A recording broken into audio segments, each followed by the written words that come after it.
2, 1. Good morning, everyone. Thanks for joining us for Facebook Live session here in Nogales. Let's Talk Health. Beautiful day here in Nogales, Arizona. My name is Eladio Pereira. I'm the Chief Medical Officer of the Mariposa Community Health Center. And with me is our Associate Medical Director, Dr. Phil Williams. Welcome, Dr. Williams. Thank you so much, Dr. Pereira. Great. Good morning, everyone. Again, this is a session we do with some frequency, hosted by Mariposa Community Health Center to review some items that are pertinent. And today, I want to take a few moments to review our vaccination campaign. We're here at the Nogales Multi-Purpose Recreation Center, which has been our main hub for COVID-19 vaccinations. It's been doing well. We've been doing about 500 to 700 vaccinations a day. Today is no different. We hope to do that. But today we wanted to talk about a couple of items. The first one is the Pfizer vaccine. We did get an allocation from the federal government to administer Pfizer vaccine.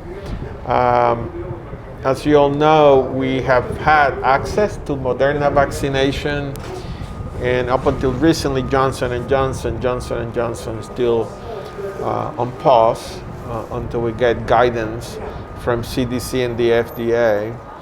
But we're very fortunate to be able to offer the Pfizer vaccine. And we do have our first vaccination day. We want to reserve, at least at the beginning, that vaccine for children 16 and 17 years of age. At the moment, there's no option for that group. And we think that it's very important to vaccinate those students as the number of cases among children continues to rise and that population remains unvaccinated. So, Dr. Williams, you want to talk a little bit about the importance of vaccination? Of course. As we've said before, vaccines are really our main weapon in order to fight this global pandemic. And as a pediatrician, I am super excited that now we have a tool, for our 16 and 17-year-olds.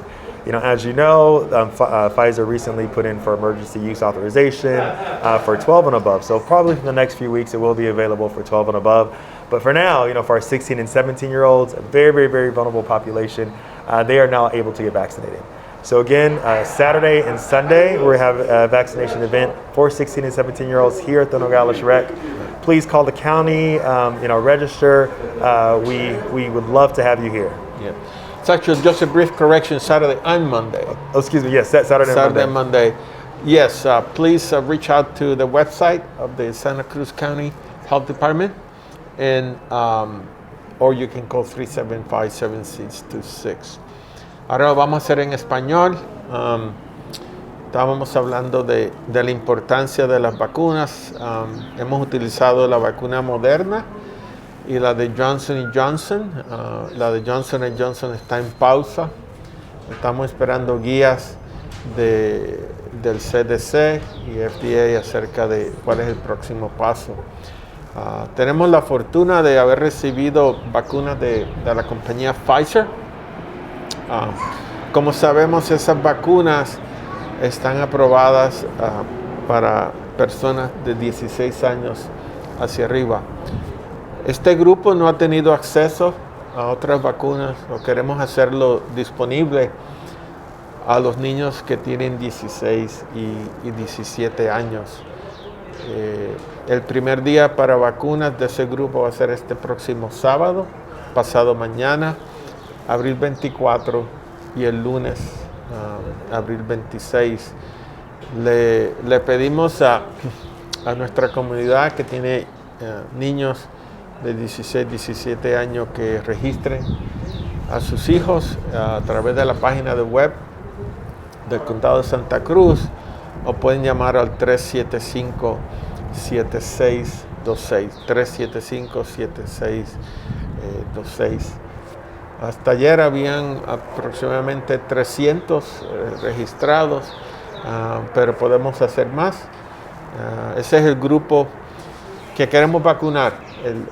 los niños están siendo afectados con infecciones recientemente y es el grupo que no ha tenido acceso a vacunas. Para el de 18 hacia arriba, las vacunas disponibles han sido Moderna y Johnson & Johnson hasta la pausa reciente de Johnson & Johnson. Queremos exhortarle a la comunidad que registren a tus hijos. Aquí vamos a estar el sábado y aquí los vamos a ver si Dios quiere. So the second item is Johnson & Johnson. A lot of people ask about that. It's in pause. That's just the way it is.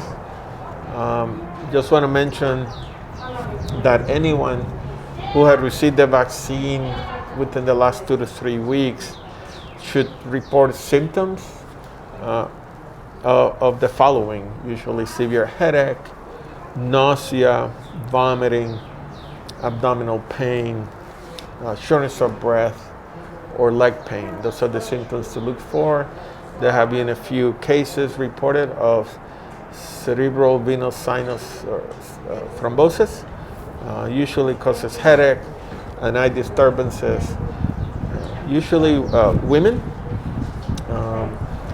16 through 48, within 2 weeks of vaccination, 6 to 13 days.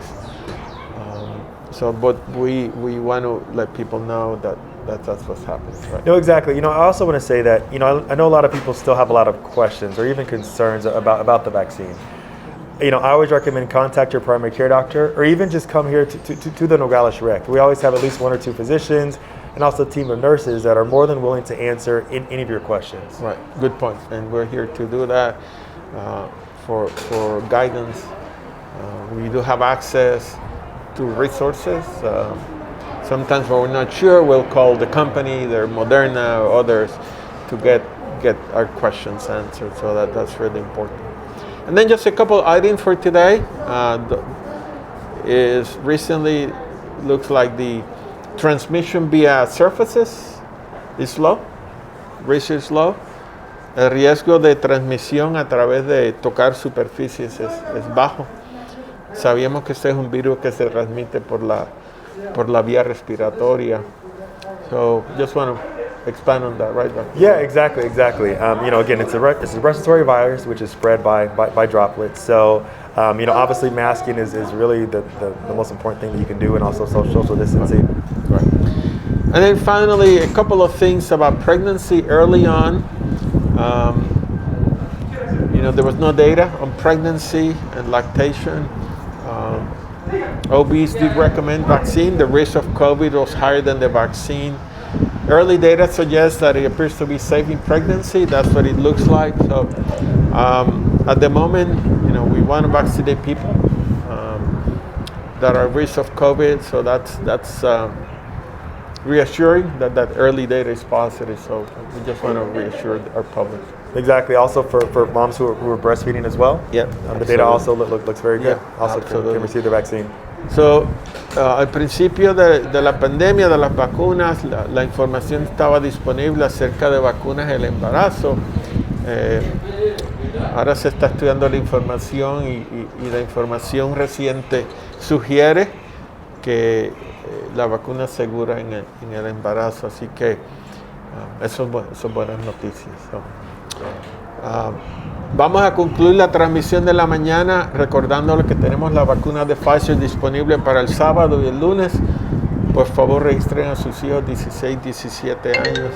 Y eso es lo más importante en la vacuna. You want to say anything about that, Dr. Williams? No, exactly. Please come out on Saturday. Again, this is our main tool to fight the virus.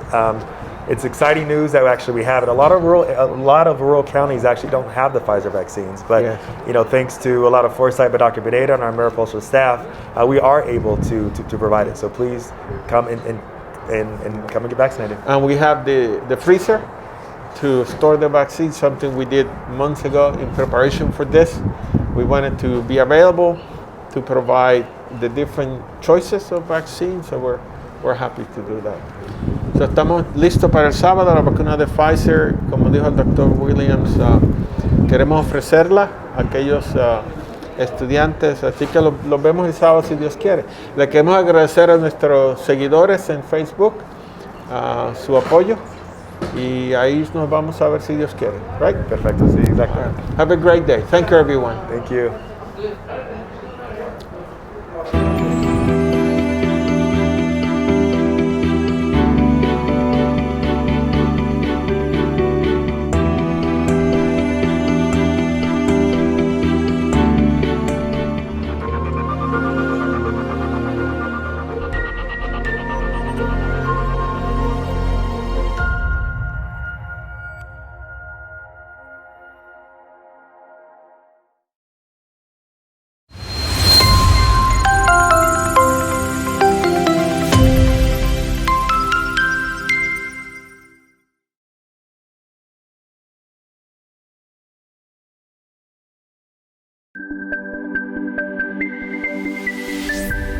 Transmitiendo nuestra comunidad al mundo.